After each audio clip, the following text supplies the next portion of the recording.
Nutritional deficiency एक nutrition जो बोलते हैं कि इंडिया में स्कीम भी चलाए जाते हैं गवर्नमेंट के टू पोषण योजना बहुत टू सारे फीड हाँ under nourish child in government schools.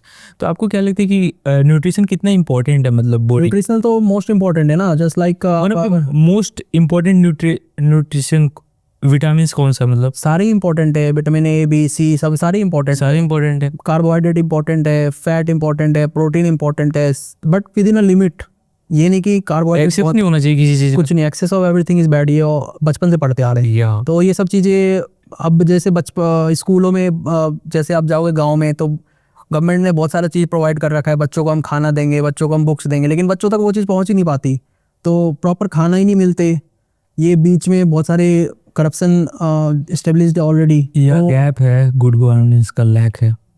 Almost all age group में फाइंड होते हैं। Vitamin D deficiency, vitamin D पे मैं बोलना चाहूँगा, हम लोग मेरे को जैसे मैं इंजीनियर हूँ बाय एजुकेशन, सो मुझे तो इतना ही नॉलेज अभी इतना रहता है कि vitamin D is important, but vitamin D सिर्फ सनलाइट से ले सकते हैं लोग। दिल्ली के लोग तो सनलाइट भी नहीं ले पा रहे हैं।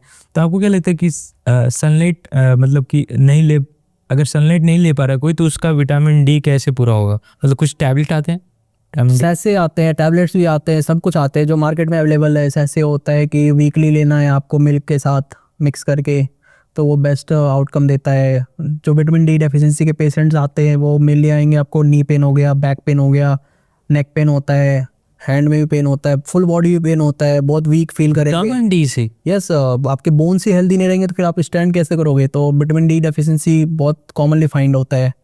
फीमेल्स में आपको आयरन, फॉलिक एसिड ये सब डेफिशिएंसी फाइंड होंगे। हेमोग्लोबिन डेफिशिएंसी होगा, जस्ट बिकॉज उनके पीरियड्स वगैरह आते हैं तो फिर ब्लीडिंग वगैरह प्रॉपरली मतलब हो जाते हैं ना, तो फिर वो सब भी डेफिशिएंसी कॉमनली फाइंड होता है। One more thing, vitamin B12 भी बहुत डेफिशिएंट होता है, तो उसके लिए टैबलेट्स आते हैं।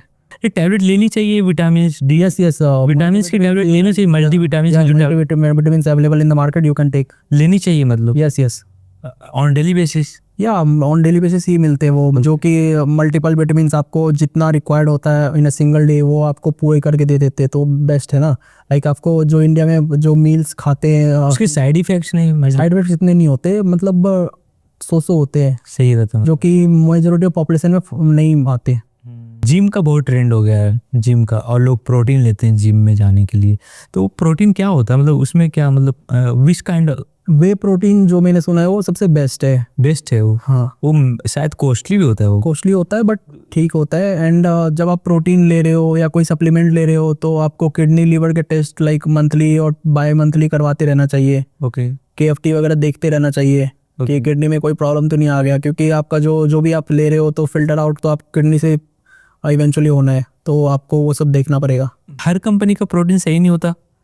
आई will suggest not to take protein. I will suggest कि आप चिकन ब्रेस्ट खाओ, एग्स खाओ। अच्छा, बेस्ट अल्टरनेटिव टू प्रोटीन? हाँ, यस यस, दीज आर ये सब स्पिनच वगैरह खाओ, ओके, वेजीज खाओ, तो ये सब बेस्ट ही अल्टरनेटिव। प्रोटीन आप मना कर रहे हो अभी, तो बहुत लेना चाहिए। Like it can go in the kidney ना, तो आपको इवेंचुअली फिल्टर आउट वहीं से होने हैं, तो कुछ प्रोटीन्स के साइड इफेक्ट्स बहुत होते हैं। तो मतलब महंगा वाला अच्छा वाला प्रोटीन लेना? ऐसा कुछ नहीं है, महंगा बिक रहा है तो बहुत अच्छा होगा, ऐसा कुछ नहीं है। मार्केट में क्या बिक रहा है हमें भी नहीं पता। ओके, मैंने ये देखा है कि जो इंडियन यूथ है, जो मिलेनियल्स हैं और जो जेन जी हैं, वो अपने मदर एंड फादर का ओल्ड एज में केयर नहीं कर पा रहे हैं। तो आप जो केयरिंग जो चाइल्ड है, जो केयर करना चाहता है अपने पेरेंट्स को ओल्ड एज में, तो क्या क्या मतलब उसको माइंड में रखना चाहिए? आप कुछ बता सकते हो ऐसे टिप्स एंड ट्रिक्स?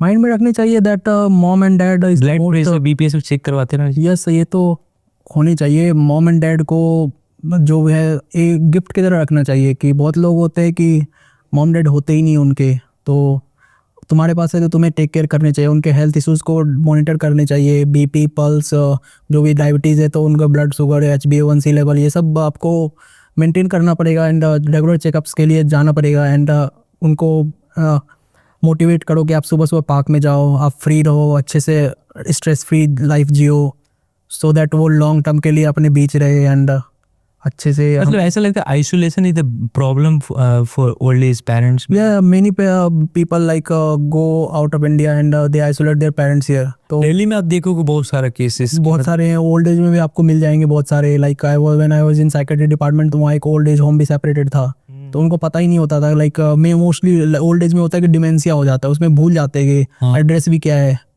तो वो लोग ओल्ड एज में छोड़ के भाग जाते हैं। अब ना उनको पता है उनका घर कहाँ है, और वो लोग देखने भी नहीं आते अपने पेरेंट्स को, तो वो सब चीज़ें नहीं करनी चाहिए। या तो वो मम्मी पापा को अच्छे से रखो और खुश रखो उनको।